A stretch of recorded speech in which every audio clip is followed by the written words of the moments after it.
মালেকা বানুর দেশেরে বিয়ার বাদ্য আল্লাহ বাজেরে। ঐতিহাসিক প্রেম কাহিনী মালেকা বানু এবং মনু মিয়ার প্রেম বিচ্ছেদ কাহিনী নিয়ে আজকের ভিডিও। মনু মিয়া জমিদার বংশের পুত্র হলেও মালেকা বানু ছিলেন বাঁশখালী থানার সরল ইউনিয়নের সরল গ্রামের বিখ্যাত এক সওদাগর আমির মোহাম্মদের কন্যা। ইতিহাস থেকে জানা যায় মালেকা বানুর পিতা আমির মোহাম্মদ চৌধুরীর 8 সন্তানের মধ্যে একমাত্র কন্যা মালেকা বানু চৌধুরী। ইতিহাসের কিংবদন্তি মনু মিয়া মালেকা বানুর প্রেম কাহিনী নিয়ে গল্প, নাটক, সিনেমা অনেক হয়েছে। দেশ জুড়ে একসময় দল বেঁধে মানুষ মনু মিয়া মালেকা বানুর গল্প কাহিনী শুনত। ইতিহাসের এ কিংবদন্তি মনু মিয়ার স্মৃতিচিহ্ন রয়েছে চট্টগ্রামের আনোয়ারা উপজেলার 16 কাটা গ্রামে, আর মালেকা বানুর স্মৃতিচিহ্ন রয়েছে চট্টগ্রামের বাঁশখালীর সরল ইউনিয়নে। এখানে ইতিহাসের নীরব সাক্ষী হয়ে আছে মালেকা বানুর মসজিদ ও দিঘি।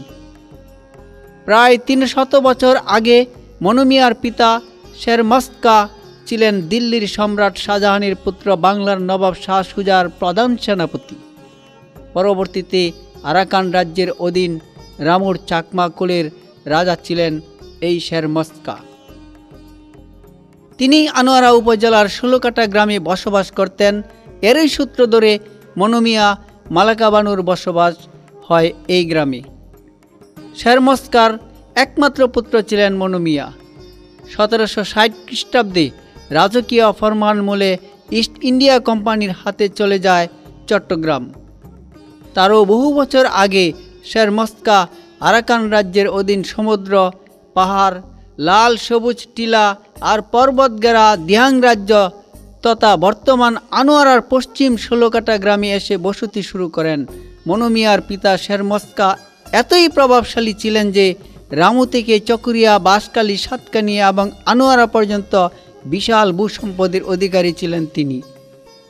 তার অধীনে ছিল ছোট ছোট বহু জমিদার। শের মস্কার 3 সন্তান, তাদের মধ্যে একজন জবরদস্কা ওরফে মনু মিয়া, অপর 2 জন হলেন বুড়া বিবি চৌধুরানী ও কালা বিবি চৌধুরানী।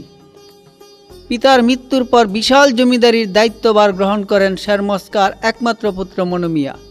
তবে তাদের জমিদারির সময়কাল সম্পর্কে সঠিক কোনো তথ্য উপাত্ত পাওয়া যায়নি।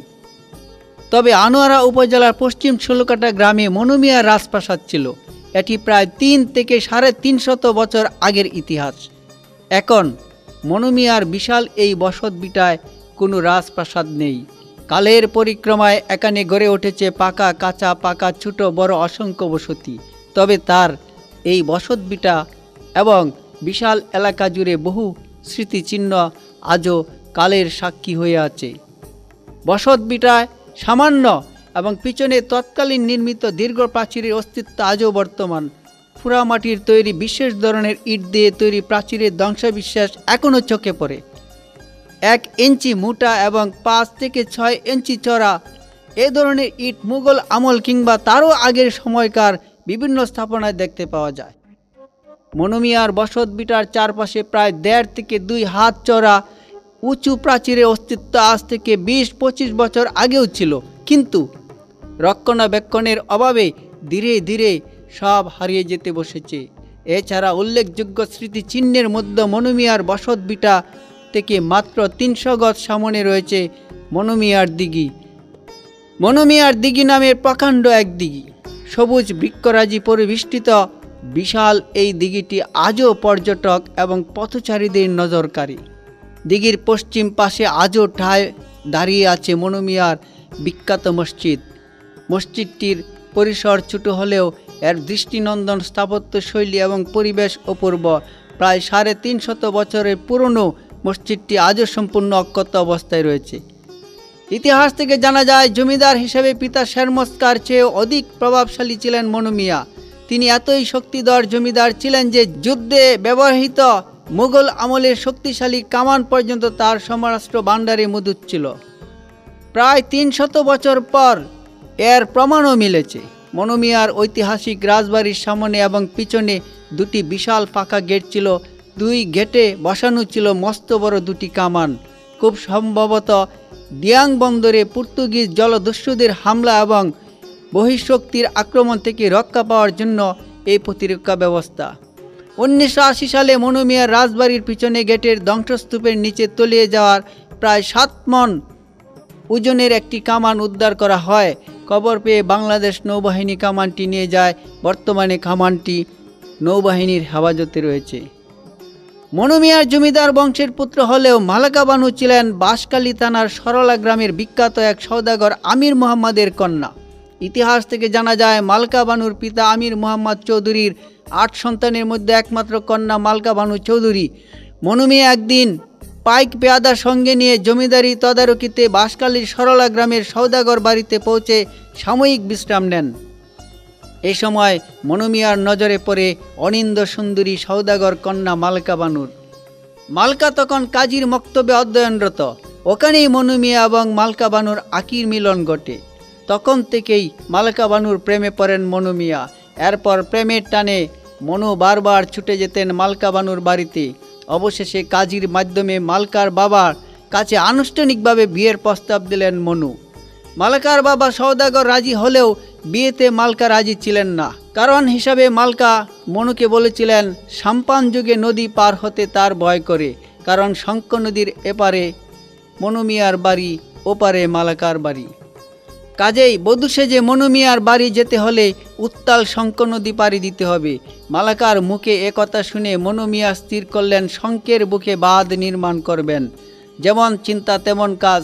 মনু মিয়া শঙ্খ নদীর বুকে নির্মাণ করলেন বিশাল এক বাঁধ। তারপর বধূ সাজিয়ে সড়ক পথে মনুর রাজপ্রাসাদে এনে তুললেন প্রিয়তমা মালাকাকে। জনশ্রুতি আছে মালকা বানু ও মনু মিয়ার বিয়ে হয়েছিল খুব জাঁকজমকপূর্ণভাবে। 1 মাস ধরে চলেছিল তাদের বিয়ের অনুষ্ঠান। আর সেই বিয়েতে বিভিন্ন স্থান থেকে শিল্পীরা এসে গান পরিবেশন করেছিলেন।